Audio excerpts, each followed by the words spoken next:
So this morning we went to this bakery called Pave, and this is the quality of croissant that you get at Pave.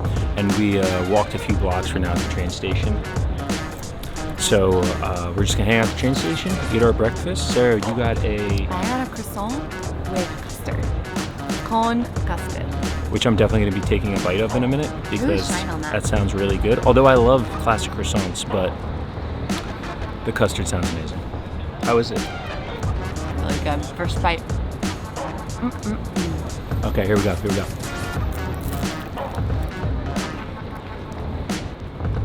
Like that lamb. Was it lamination? Lamination? Lamination.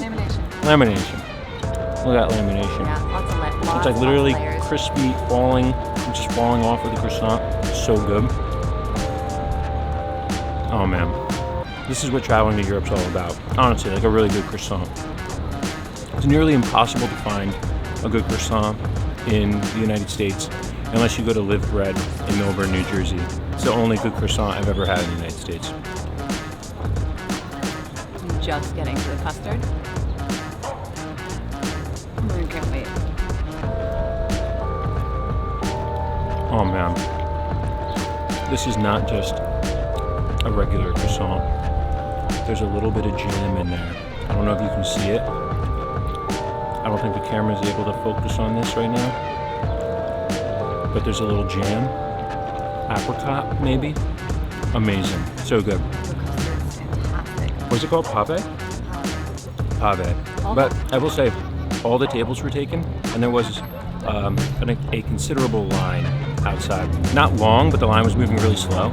So if you go, just plan to wait a few minutes. But honestly, I think it's worth it. Like this croissant's amazing.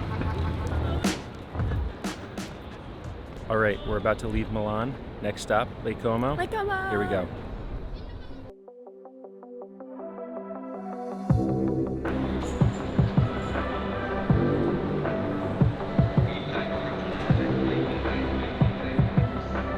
It's Venice. Oh my goodness.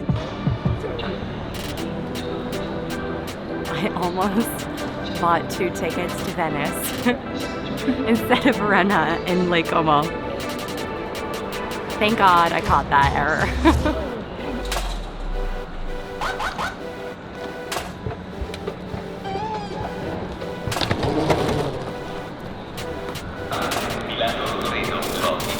I've always loved about these train stations in Europe is just the vast size of them. They're fucking huge. Look how big this train station is. It's amazing.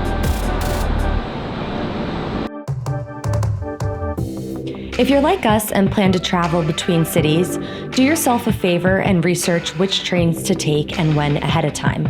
Know what your origin and destination stations are in the local language.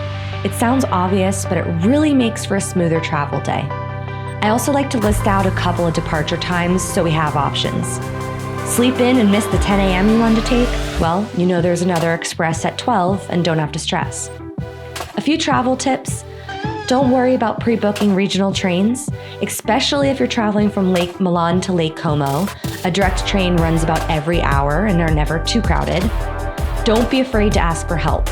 We kept waiting for Verona to pop up on the board so we could find our platform number, but our train didn't end in Verona, so another city name was displayed. Most people speak English anyway and are more than happy to help. It would be a big mistake if you don't stop at a cafe or market on your way to the train station to grab a coffee, sandwich, or beer. After all, drinking in public in Italy is acceptable. Most importantly, if you're staying in Milan, you must plan a day trip or a couple nights in Lake Como. It was the highlight of our trip to Italy. Like and subscribe to watch us explore these breathtaking lakeside towns.